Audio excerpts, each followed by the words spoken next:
हूं राहुल राजपूत और आप देख रहे हैं सबसे बड़ा मुद्दा। लोकसभा चुनाव का बिगुल बज चुका है। आजमगढ़ और रामपुर में होने वाले इस चुनाव के लिए सियासी दलों ने कमर कस ली है।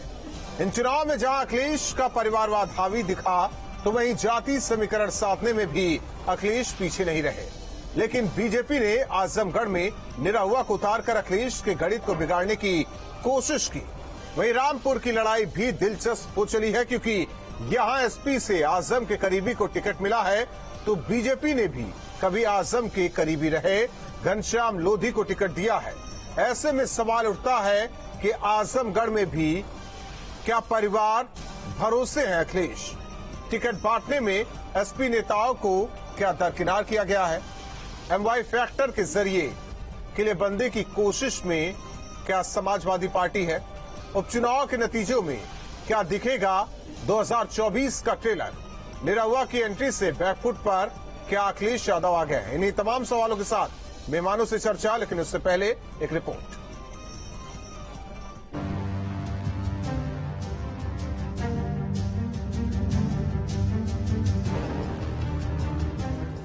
लोकसभा उपचुनाव की जंग में योद्धाओं ने अपना नामांकन दाखिल कर चुनावी ताल ठोक दी है। आजमगढ़ से बीजेपी ने जहां दिनेश लाल यादव निरहुआ पर दांव लगाया, तो वहीं समाजवादी पार्टी का भरोसा अभी भी परिवार पर ही टिका हुआ है। अखिलेश ने यहां से धर्मेंद्र यादव को टिकट दिया है। माना जा रहा है कि अखिलेश ने मुस्लिम यादव वोट बैंक को साधने के लिए यहां से धर्मेंद्र यादव को टिकट दिया है। आजमगढ़ सीट पर अखिलेश जिस मुस्लिम यादव वोट के सहारे चुनावी नैया पार करने की तैयारी में थे, वो अभी इतना आसान नहीं है, क्योंकि बीजेपी और बीएसपी ने अखिलेश के एमवाई समीकरण में सेंध लगाने की तैयारी कर ली है। अखिलेश ने जहां धर्मेंद्र को मैदान में उतारा है, तो वहीं बीएसपी ने गुड्डू जमाली को उतारकर अखिलेश को झटका दिया है। बीजेपी ने निरहुआ को उम्मीदवार बनाकर यादव वोट बैंक में भी सेंध लगा दी है।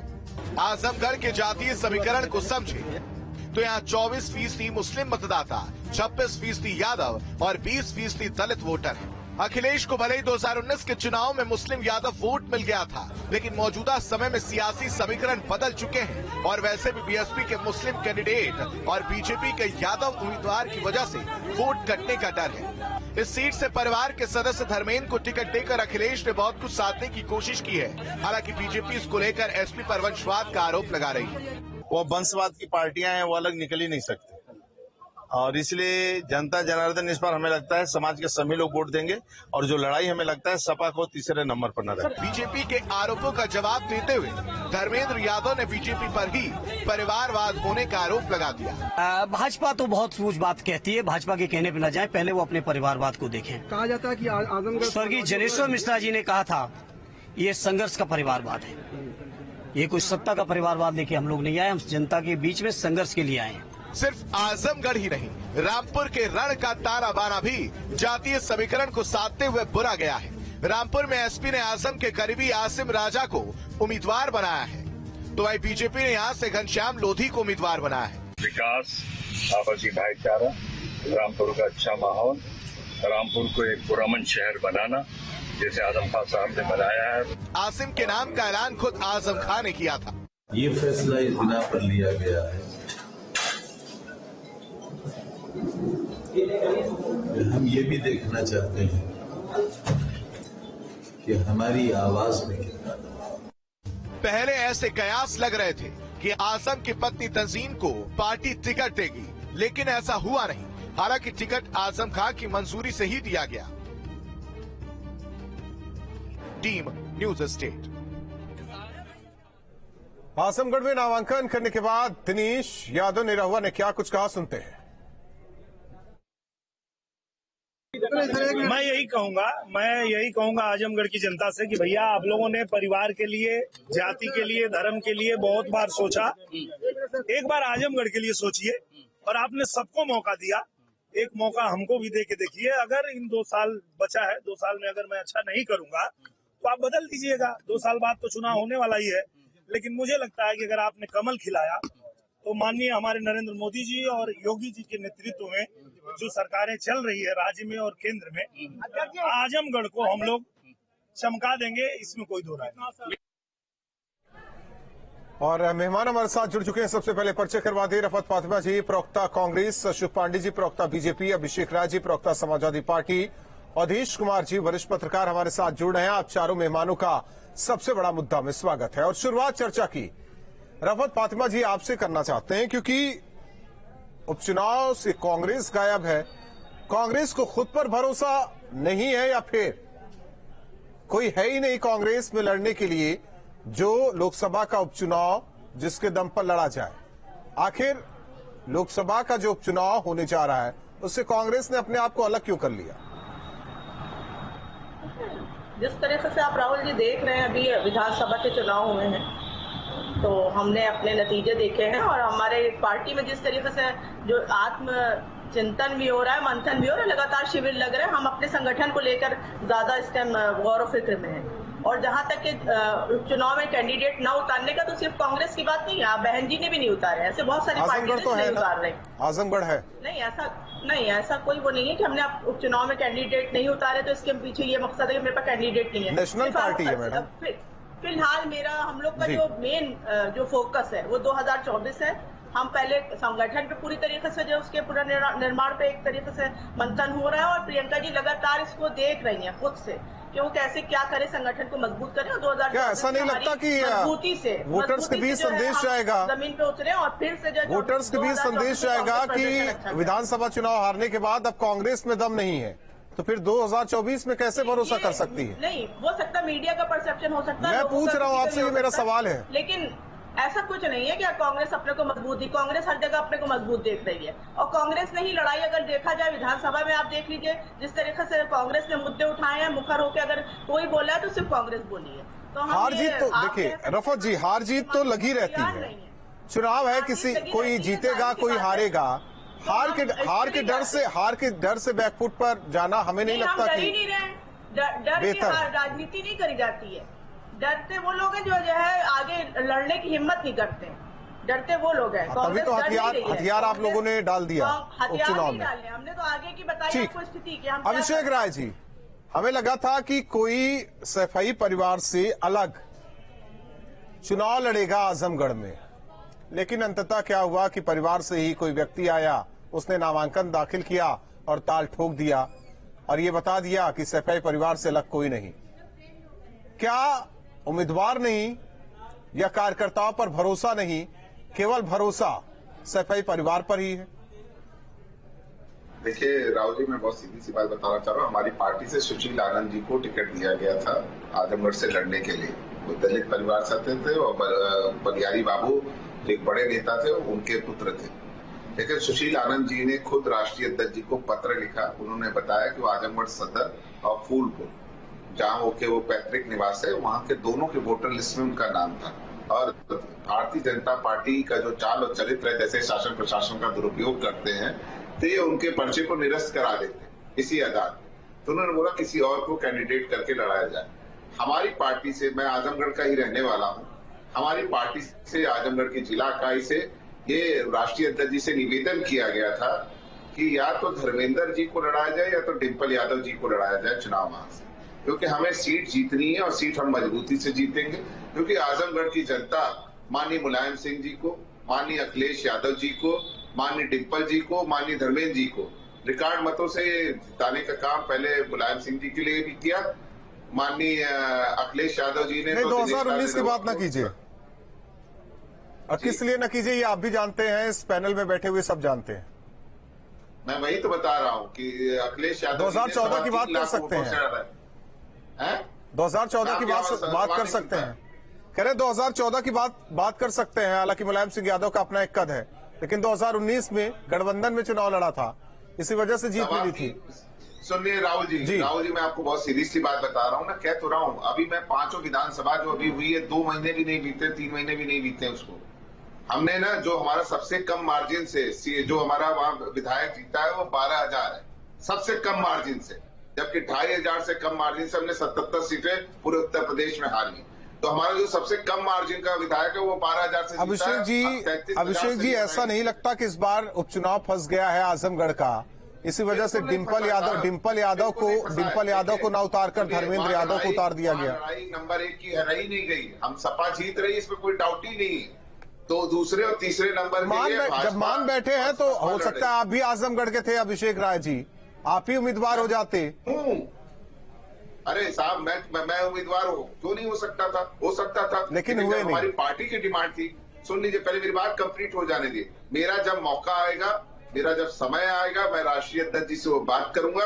और राष्ट्रीय अध्यक्ष जी ने मुझे सम्मान दिया, मैं मेरे जैसे पढ़े लिखे लोगों को उन्होंने आपके रिजल्ट में बैठा रखा। मैं राष्ट्रीय प्रवक्ता हूँ पार्टी का, मैं पार्टी का राष्ट्रीय प्रवक्ता हूँ।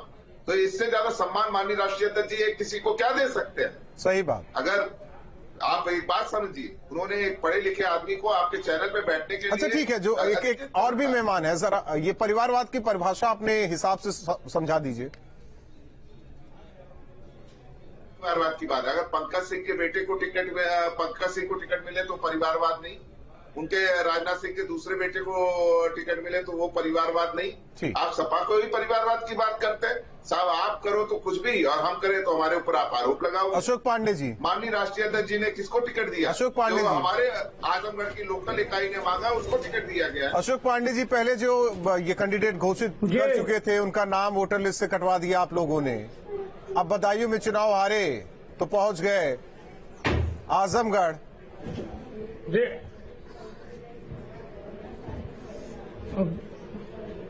देखिए, आपको बता दें, ये गलत बात है। सुनील आनंद साहब लड़ने को ही तैयार नहीं हुए इनके पार्टी से, और ये परिवारवाद की व्याख्या कर रहे थे। डॉक्टर लोहिया की पार्टी कहते हैं अपने को। डॉक्टर लोहिया कहते थे पूरा समाज हमारा परिवार है, और ये लोग कहते हैं पूरा परिवार ही हमारा समाज है। ये जो भी होगा, राष्ट्रीय अध्यक्ष वही होंगे, मुख्यमंत्री वही होंगे, सदन में नेता वही होंगे, विधानमंडल दल में नेता वही होंगे, विधान परिषद में उनके परिवार के लोग होंगे।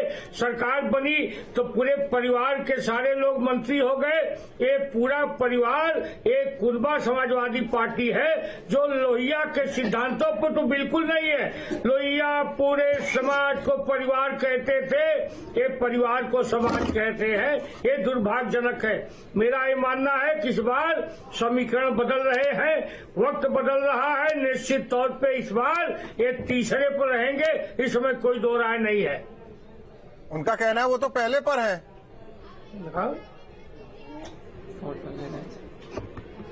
पहले पर है। देखिए, वो पहले पर तो इसके पहले भी थे। इन लोगों का जो MY समीकरण था, MY इनका जो चल रहा था बदल गया है। अब A to Z हमारा है, हमें जान से प्यारा है।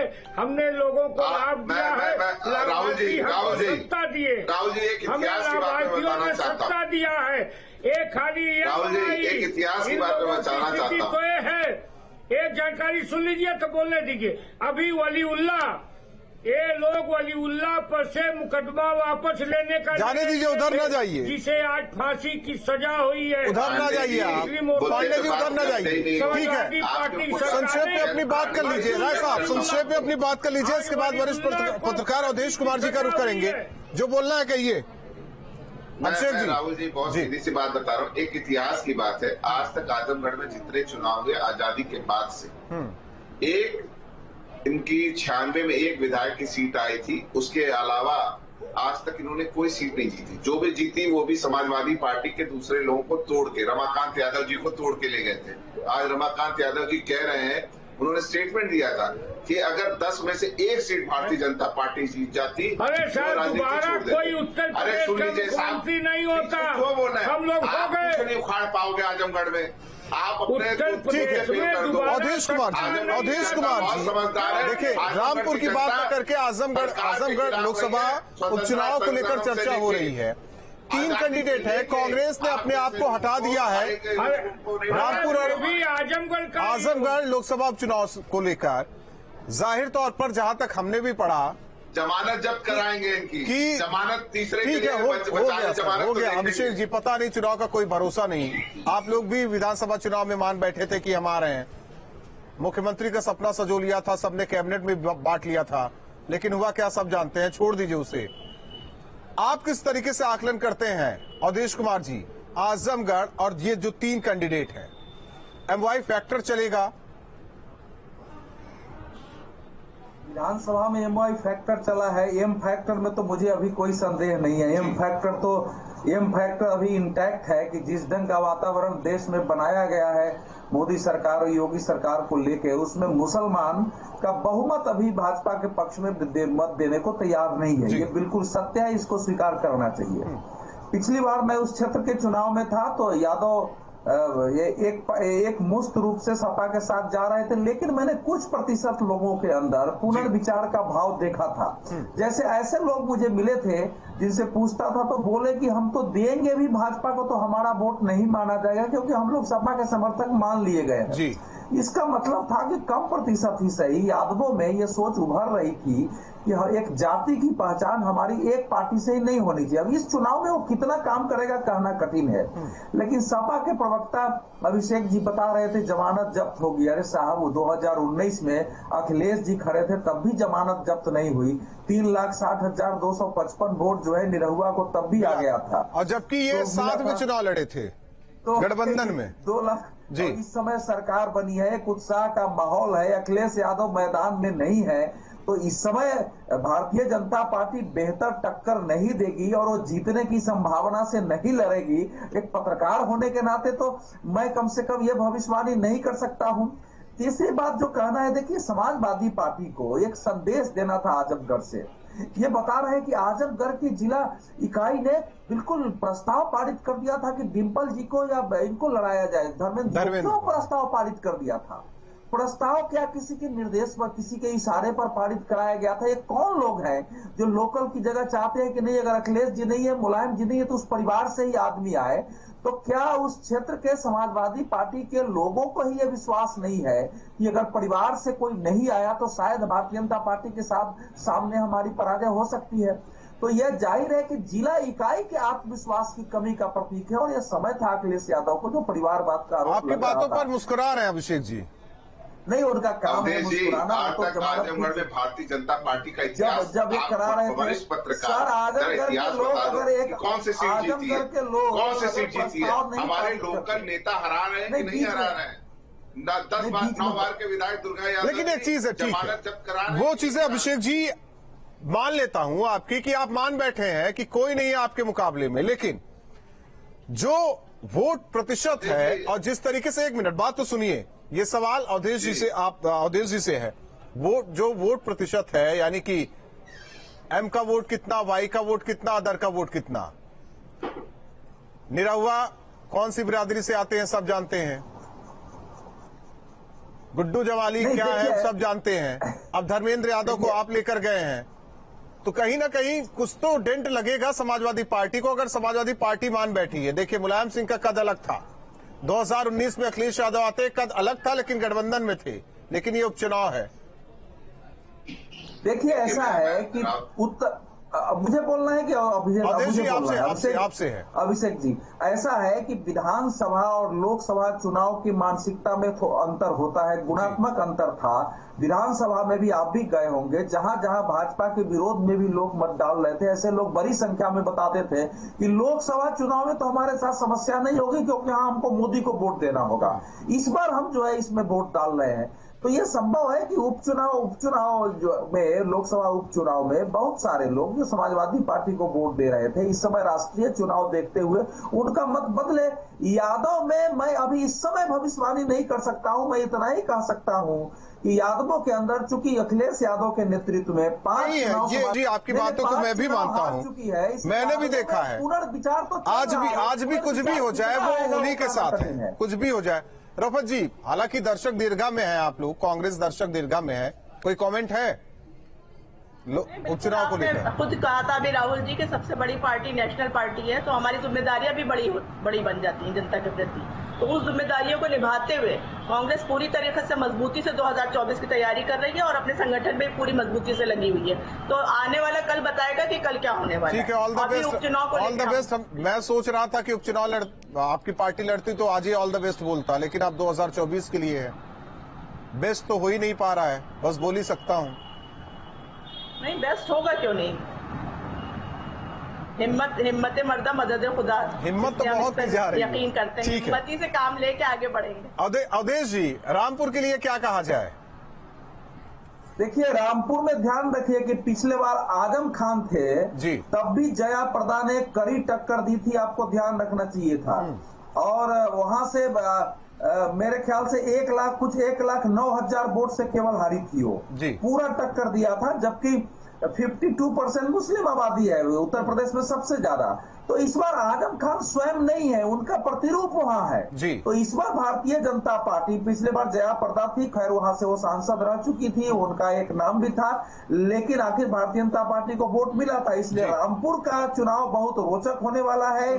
पत्रकार के नाते हम और आप भविष्यवाणी नहीं कर सकते हैं, लेकिन 2019 के चुनाव परिणाम को अगर हम ध्यान रखते हैं तो समाजवादी पार्टी के लिए बिल्कुल सतर्क और सावधान रहने की जरूरत है। और भारतीय जनता पार्टी ने ठीक से जोर लगाया तो अभिषेक जी कहीं यही आत्मविश्वास जो विधानसभा चुनाव में था वही उपचुनाव में न दिखे और बाद में पता चले कि हमारे हाथ कुछ आया ही नहीं। राहुल जी देखिए, हमें अति आत्मविश्वास न विधानसभा चुनाव में था न इस चुनाव में। आप सबको पता है कि बीएसपी ने किस तरीके से समाजवादी पार्टी को 122 सीटों पे हराने का प्रयास किया। उन्होंने कैंडिडेट्स ऐसे खड़े किए, सबको पता था वो किसकी बी टीम है। एआईएम ने हमें 14 सीटों पे हराने का प्रयास किया, 14 सीटें उन्होंने हमें हराई हैं। तो ये जो बी टीम ये खड़ी करते हैं वो लोकसभा चुनाव में कहीं कोई खड़ा ही नहीं हुआ है। तो जनता को सीधे ये ठीक है, आप तो आजमगढ़ की बात तो डंके की चोट पर कह गए, रामपुर के लिए क्या कुछ कहेंगे? मैं रामपुर के लिए भी कह रहा हूँ, आप देखिएगा वहाँ पे आजम खान साहब ने खुद कैंडिडेट आज डिसाइड करा है। वो हमारे बड़े नेता हैं और उन्होंने कहा है कि रिकॉर्ड मतों से इनको जिता के रजा साहब को लोकसभा भेजने का बड़ी इज्जत दी है आजम खान को आप लोगों ने। जो आजम खान के ऊपर जुर्म हुआ है, आप सुन लें, जो आजम खान साहब के ऊपर जुर्म हुआ है वो रामपुर की जनता सूद समेत इस भारतीय जनता पार्टी को वापस। ऐसा होगा क्या पांडे जी?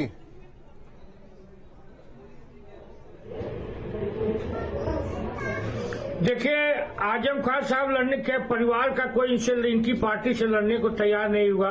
विधानमंडल दल की बैठक में नहीं गए, जेल में इनके प्रतिनिधि मंडल से नहीं मिला। ये अपने आजम खान को अपना कहते रहे, आजम खान इनके है नहीं। मेरा ये मानना है कि इस उपचुनाव में आजमगढ़ और रामपुर में इनकी जमानत नहीं बचेगी, निश्चित हम आपसे कहना चाहते हैं। कैसे? दोनों सीट तो नहीं की है, ये तो अभी भी कह रहे हैं, दावे के साथ कह रहे हैं। राहुल जी आप राजनीति छोड़ देंगे पांडे जी अगर हमारे देखिए दोनों सीटें इनकी हैं, राजनीति छोड़ देंगे, लेकिन परिस्थिति बदली है, अब परिस्थिति बदली है और हालात हैं। देखिए परिस्थिति बदली है, परिस्थिति बदली है और इनकी पार्टी अब खत्म हो रही है। भावना में ना भैया आप लोग छोड़ के चले गए, दोनों सीटों पर हम मैं राजनीति चले गए, इनकी पार्टी खत्म हो रही है। Accept the challenge, accept the इनकी पार्टी खत्म हो रही है। समाजवादी पार्टी खत्म होने के कागज पूछे क्यों नहीं पूछते? अंतिम सांस ले रही है समाजवादी पार्टी।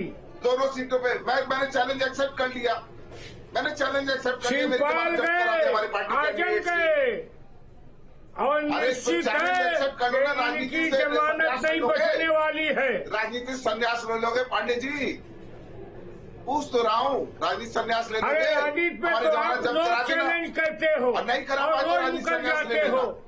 आपसे राजनीतिक संन्यास चलेगा, आप लोग चैलेंज करते हो, मुकर जाते हो, अरे बहाना ले लेते हो ईवीएम से छेड़छाड़ का, या कह देते हो सब बसपा ने हरा दिया, उसने ओवैसी ने हरा दिया, आपको हारना है। हारने का एक बहाना सोच लीजिए राय साहब, और आपसे वैसे हारने का कोई बहाना सोच लीजिए क्योंकि हारना तय। हालांकि ये तो जनता को तय करना है कि जनता को क्या करना है, किसे जीत किसे हार वो देगी। ठीक है, बहुत बहुत धन्यवाद आप चारों मेहमानों का हमारे साथ जुड़ने के लिए। हालांकि रोचक इसलिए क्योंकि जातिगत समीकरण बैठाने की कोशिश पार्टी की तरफ से की गई है। कांग्रेस इस उपचुनाव से अलग है, अलग दावा कि हम 2024 के चुनाव की तैयारी कर रहे हैं, और वहीं आज भी समाजवादी पार्टी की तरफ से दम भरा जा रहा है कि रामपुर और आजमगढ़ लोकसभा उपचुनाव वो जीत रही है। लेकिन बीजेपी का कहना है